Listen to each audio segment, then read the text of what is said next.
물질, 연구 동향, 국내 산업 동향, 국외 산업 동향, 전망 예상 순으로 발표하겠습니다. 먼저 2차 전지는 외부의 전기에너지를 화학의 에너지의 형태로 조장해 두었다가 필요시에 전기에너지로 변환하는 장치를 말합니다. 왼쪽에 있는 전지가 원통형 2차 전지이고 2차 전지를 충전하는 것이 오른쪽에 있는 충전기입니다. 이 2차 전지는 여러 번 충전할 수 있다는 점에서 2차 전지로 불립니다. 에너지의 변환과 저장 측면에서 살펴볼 건데, 물을 높은 곳과 낮은 곳으로 두었다고 하였을 때 물은 자연스럽게 높은 곳에서 낮은 곳으로 흐르고, 물의 위치 에너지는 운동 에너지로 변환이 됩니다. 이 물의 위치 에너지를 회전 에너지로 바꾸어 물레 방아를 돌아가게끔 하여 절구를 자동으로 휘는 물레 방아를 개발하기도 하였습니다. 그리고 에너지 저장은 그 위치 에너지를 전기 에너지로 바꾸었을 때 그 전기 에너지를 남는 것을 사용하여 물을 다시 높은 곳으로 되돌리는 저장 장치로 사용할 수 있습니다. 전자 이동의 측면에서 보면은 전자를 주고받을 수 있는 서로 다른 두 물질의 화학 에너지 차이를 이용하여 전자의 이동을 유도하고 에너지를 변환하고 저장하는 것입니다. 같은 화학 에너지 준위를 가지는 물질에서는 전자가 이동하지 않지만 한쪽이 높거나 한쪽이 높았을 때는 높은 곳에서 낮은 쪽으로 이동하게 됩니다. 화학 에너지 준위는 물질이 갖고 있는 특성이기 때문에 차이가 나는 두 가지를 선택하여 이용하면 됩니다. 리튬과 플루오린으로 예를 들면 리튬은 최외각 전자를 하나를 갖고 플루오린은 하나가 모자라 리튬은 하나를 버리고 안정화하려는 경향이 있고 플루오린은 하나를 받아 안정화하려는 경향이 있으므로 리튬에서 플루오린으로 자발적 전자 이동 반응이 발생하게 됩니다.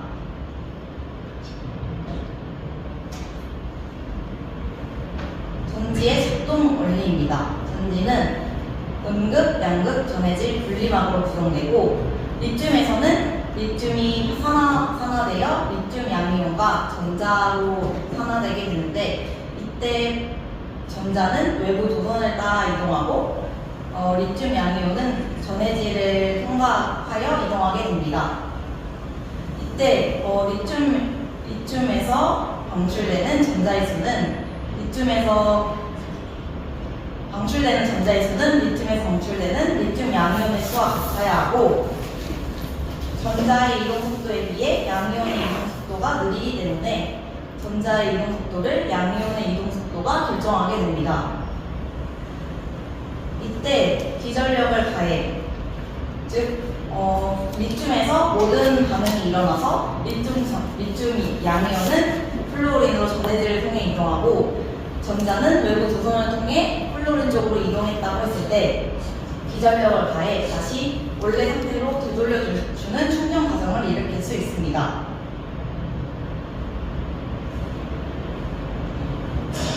전해질은 충방전 시 리튬 이온이 이동하는 통로로, 전해질의 역할은 이온 전달의 매개체가 되며 리튬 이온이 이동할 수 있는 통로가 됩니다. 그리고 두 전극 사이에 직접적인 전자 이동을 차단하여 전기적인 절연의 역할을 하고, 과충전과 과방전 시 외부 충격에서도 안전하게 작동하도록 하는 안정성의 역할을 합니다. 좋은 전해질이란 이온 전도도의 측면에서 리튬 이온을 쉽게 이동시켜 전지의 충방전 효율을 향상시켜 주어야 하는데요. 앞에서 말했듯이 리튬 양이온은 전해질을 따라서 이동하고 그 리튬 양이온의 속도가 전자의 이동 속도를 결정하기 때문에 리튬 이온이 쉽게 이동한다면 충전과 방전의 효율이 좋은 것이라고 할 수 있습니다. 그리고 높은 온도나 고전압 등의 환경에서 안정적으로 작동해야 하며 전지 사용 및 보관 시에 화재나 폭발 가능성이 낮아야 하고, 전지 내부에서 전극과의 다른 우리가 원하지 않는 부반응을 일으키지 않아야 합니다. 그리고 가격적인 측면에서 생산 비용이 저렴하고 구하기 쉬운 물질이어야 하고, 생산 및 폐기 과정에서 환경에 미치는 영향이 낮아야 합니다. 전해질의 종류입니다. 먼저 전해질의 종류는 세 가지가 있는데, 먼저 액체 전해질입니다. 액체 전해질은 유기용매와 리튬이온, 첨가제로 구성되며, 리튬 용매는 유전율 상수가 높고 점도가 낮은 물질을 위하여 보리형 카보네이트를 높은 극성을 가진 보리형 카보네이트와 낮은 점도를 가진 선형 카보네이트를 혼합하여 사용하게 됩니다. 리튬이온은 이동시키기 위한 매개체이며 배터리의 수명과 안정성을 향상시키고 성능을 보완하기 위해 첨가제를 사용합니다. 다음은 고체 전해질입니다. 고체 전해질은 고분자 전해질과 세라믹 전해질, 글라스 전해질 등 다양하며, 고분자 전해질은 유연하고 가공이 쉽지만 이온 전도도가 낮습니다. 그리고 세라믹 전해질은 높은 이온 전도도와 열적 화학적 안정성을 가지고 있으며, 글라스 전해질은 높은 이온 전도도와 안정성이 뛰어납니다. 고체 전해질의 장점은 액체 전해질에 비해 유액이 없으며 고체이므로 다양한 모양과 디자인을 할 수 있습니다. 하지만 단점은 액체 전해질에 비해 이온 전도도가 낮아 방전 효율이 떨어질 수도 있습니다. 다음 세 번째는 계열 전해질입니다. 계열 전해질은 액체 전해질과 고체 전해질의 장점을 합하여 만든 전해질인데, 폴리머와 액체 전해질로 구성되고, 계열 전해질은 액체 전해질에 비해 유액이 적으며 고온 및 외부 충격에서도 비교적 안정적입니다. 또한 계열 전해질은 유연하기 때문에 다양한 형태로 가공이 가능하다는 점에서 구조적인 유연성도 가지고 있습니다. 액체 전해질이 지금 이 시장에서는 주를 이루고 있는데, 이와 관련한 현안과 해결 방안을 제시해 보겠습니다.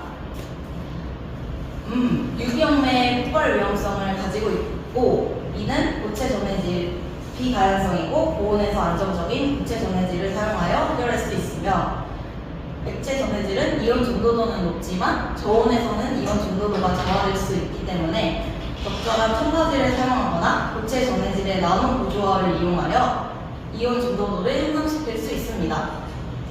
또한 액체 전해질은 액체로서 전극 양쪽에 맞닿아 있기 때문에 전극 사이에 원하지 않는 부반응이 발생할 수 있는데요. 이것은 고체 전해질의 전극이 화학 반응이 적음으로 고체 전해질을 사용하거나 전극 표면을 코팅하여 보호함으로써 부반응을 막을 수 있습니다.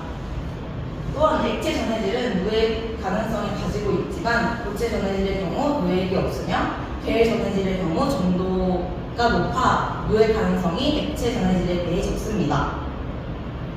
또한 액체 전해질은 휘발과 분해 가능성이 있지만 고체 전해질은 비휘발성이므로 제가 생각했을 때는 액체 전해질에서 더욱 발전해서 액체 전해질로 상용화를 하면 좋을 것 같습니다. 연구 동향을 살펴보자면, 먼저 액체 전해질의 첨가제를 원래는 액체 전해질의 첨가제의 경우 음극 또는 양극을 따로따로 포커스를 맞춰서 첨가제를 개발을 하는데, 카이스트와 현대차가 협업하여 음극은 보호하고 양극도 동시에 보호하면서 전자의 전도도와 이온의 전도도의 균형을 맞춰 전지의 성능을 향상시킬 수 있는 첨가제를 개발하였습니다. 또한 액체 전해질의 경우 폭발 위험성이 있기 때문에 불연성인 고분자 반고체 전해질을 개발하여 이온 전도도는 높이고 폭발 위험성을 줄이는 연구가 진행되었습니다. 또한 안전성의 문제가 가장 크기 때문에 폭발 없는 배터리를 만들기 위해 안정성과 이온 전도도를 높이는 나노 복합 계열 전해질과 고분자 계열 전해질을 개발하고 있습니다. 그리고 산업 동향입니다. 산업 동향은 전고체 배터리가 주를 이루고 있고, 이 전고체 배터리는 화재 발생 가능성을 낮추고 가볍고 에너지 밀도와 수명을 개선하여 더욱 사용하기 편하도록 만들고 있습니다. 마찬가지로 정부에서도 지원을 하고 전고체 배터리용 전해질 생산 설비도 구축하고 있습니다. 그리고 전해액, 즉 액체 전해질의 경우에서 유기용매를 더욱 산업에 투자시켜 리튬염을 잘 용해시켜 리튬의 이동을 원활하게 도와주고 지금은 미국이나 다른 국가에 의존하고 있는 것들을 국산화를 하여 산업 경쟁력도 챙기고 있습니다. 해외 산업 동향으로는 마찬가지로 전고체 배터리가 주를 이루고 있고 고체 전해질을 사용하여 빠른 충전을 하는 것을 목표로 하고 있습니다. 마찬가지로 일본에서도 출력을 높이고 충전 시간을 단축하며 전지의 소형화를 위해 산업하고 있습니다. 이거 준비하면서 찾아봤을 때 액체 전해질이 거의 주를 이루고 있지만 모두에게 꿈의 배터리라고 불리는 전고체 배터리의 개발이 더욱 저는 필요하다고 느꼈고 그것을 위해서는 비용이 절감되고 기술 발전이 필요하다고 생각합니다. 그리고 액체 전해질의 새로운 첨가제가 더욱 개발되어 액체 전해질의 안정성을 높일 것으로 예상되며 겔 전해질을 확대되어 겔 전해질은 유연함으로 웨어러블 디바이스나 같은 소형 장치에 많이 활용될 것으로 예상됩니다. 또한 친환경 전해질을 개발하여 지속 가능한 배터리 기술을 발전시킬 것으로 예상됩니다. 감사합니다.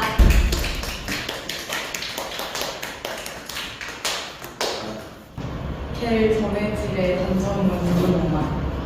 겔 전해질도 마찬가지로 액체 용매를 사용하기 때문에 액체 전해질에 비해서는 안정성이 좋지만 그리고 고체 전해질에 비해서는 안정성이 살짝 떨어집니다. 또 발표 중에 이제 그 고체 전해질 전고체 좀 사용됐으면 좋겠다고 했는데 그 이유하고 그다음에 이제 전고체의 문제가 이제 전도도가 좀 떨어진다는 거잖아요. 그것을 해결해야 되는 어떤 식으로 그걸 해결해야 나가야 되는지 그거 좀 듣겠습니다. 전고체 배터리가 상용화되었으면 좋겠는 이유는 에너지 밀도가 더 높기 때문에 그 충망전의 효율이 가장 중요하다고 저는 생각을 해서 전고체 배터리가 더욱 상용화되었으면 좋겠고 전도도가 떨어지는 것은 물질을 혼합하면 좋을 것 같습니다. 물질을 혼합? 코팅을 한다든지 잘 모르겠습니다. 네, 수고했습니다.